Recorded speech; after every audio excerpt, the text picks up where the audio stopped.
2016 release ஆகி இப்போ தமிழ் டப்பிங்கில வந்திருக்க ஆல் ஐ நீட் படத்தோட ரிவ்யூ தான் இப்போ நம்ம பார்க்க போறோம். இந்த படத்தோட கதை என்ன அப்படின்னு பார்த்துக்கிட்டிங்கன்னா, படத்தில ஒரு சைக்கோ இருக்கான். அவன் நெறைய பொண்ணுங்கள கடத்தி வந்து ஒரு வீட்ல வச்சு பார்த்தீங்கன்னா, சித்திரவதை பண்ணிக்கிட்டு இருக்கான்.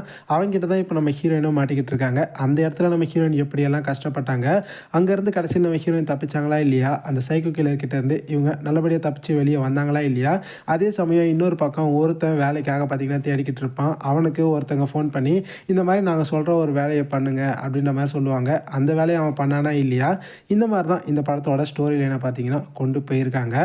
இந்த படத்த பத்தி சொல்லணும்னா, நம்ம ஹீரோயின் இருக்காங்கல்ல, அவன் அந்த சைக்கோ கில்லர் கிட்ட மாட்டிக்கிட்டு இருக்காங்கல்ல, அங்கேருந்து இவங்க தப்பிச்சு வர மாதிரியான இந்த ஒரு ஸ்டோரி லைன மட்டுமே வச்சு இந்த படத்த இவங்க காமிச்சிருந்தாங்க அப்படின்னா, படம் பார்க்கறதுக்கு ஓரளவுக்கு நல்லாவே இருந்திருக்கும். இந்த சீன காட்டுவாங்க. அப்படியே நடுவுல இந்த பக்கம் இந்த வேலைக்காக இவனுக்கு சொல்றாங்க பார்த்தீங்களா, இத பத்தி பார்த்தீங்கன்னா காட்டுவாங்க. ஸோ மூவி பார்த்துட்டே இருக்கும்போது, "டேய் என்னடா இப்ப தான் அத காட்டிட்டு இருக்கீங்க. அதுக்கப்புறம் சம்மந்தமே இல்லாம இத காட்டுறீங்களே" அப்படின்ற மாதிரி நமக்கு வந்து ஃபீல் ஆகும்.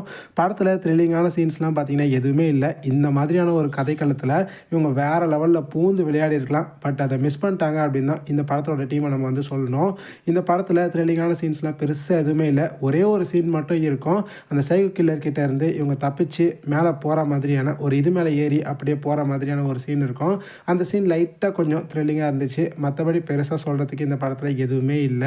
இந்த மாதிரியான கதைக்களம் கிடைக்கிறதெல்லாம் கஷ்டம். இதில பயங்கரமான த்ரில்லிங்கான சீன்ஸ்லாம் வச்சிருக்கலாம். ஆனா அத இவங்க பார்த்தீங்கன்னா பண்ணல.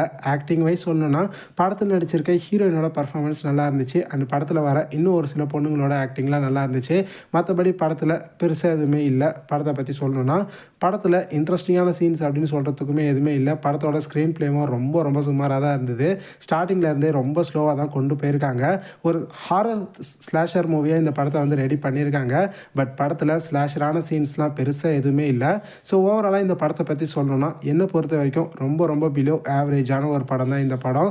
இப்ப ரீசென்ட்டா தமிழ் டப்பிங்ல வந்திருக்கு. அடல்ட் கன்டென்ட் பத்தி சொல்லணும்னா, இந்த படத்தில ஒரு சில விஷயங்கள்லாம் இருக்கு. அதனால இந்த படத்த ஃபேமிலியோட ட்ரை பண்ணாதீங்க. தனியா மட்டுமே பாருங்க. இந்த படத்துக்கு நம்ம சேனல்ல இருந்து குடுக்கக்கூடிய ரேட்டிங் 5க்கு 2.